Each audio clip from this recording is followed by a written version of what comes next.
The story is too long to rewrite completely in one response. Here's the beginning rewritten in simple English. I stood in the check-in line at Denver International Airport, holding my duffel bag and trying to stay calm. This trip was supposed to be a quiet vacation. I hadn't taken a break in years. I had saved the money myself and booked everything without telling my family because I knew they would try to stop me. But somehow, they found out when I handed my passport and ticket to the airline employee. She looked confused. "I'm sorry, Miss Reyes," she said. "Your ticket was canceled about an hour ago." I stared at her. "That can't be right." She turned the screen toward me. "It was canceled online, and the refund was sent to a card ending in 4401. My heart sank. I knew that card. It belonged to my mother. I walked away from the counter and grabbed my phone. A week earlier, my mom had called and asked too many questions. I accidentally told her I would be leaving town for a few days. That was all she needed to ruin my plans. A text message appeared on my screen. "Mom, have fun walking home, loser." I couldn't believe it.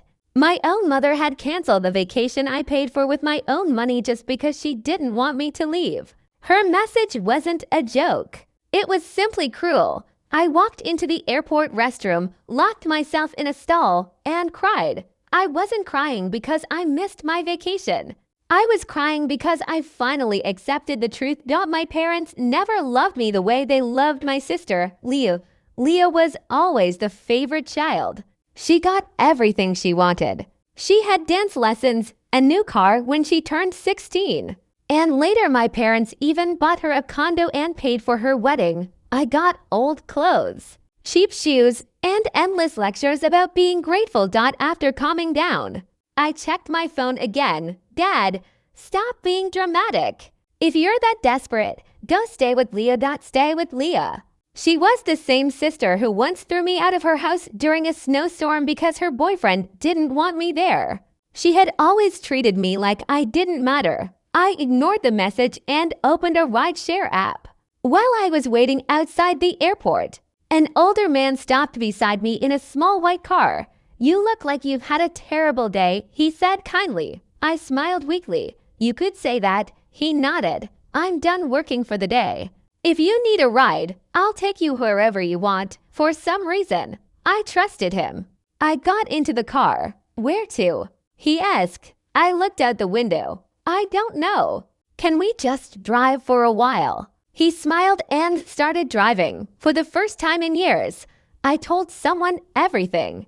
I told him about my parents, my sister, and how they had spent my whole life putting me down and ruining every happy moment. The man's name was Harvey. He mostly listened without interrupting.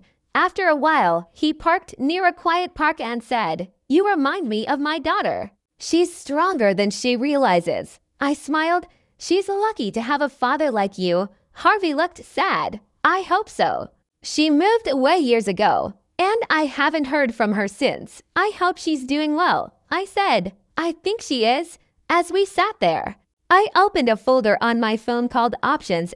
Inside were documents that proved I had built a completely different life in secret. Years ago, I had started learning about investing.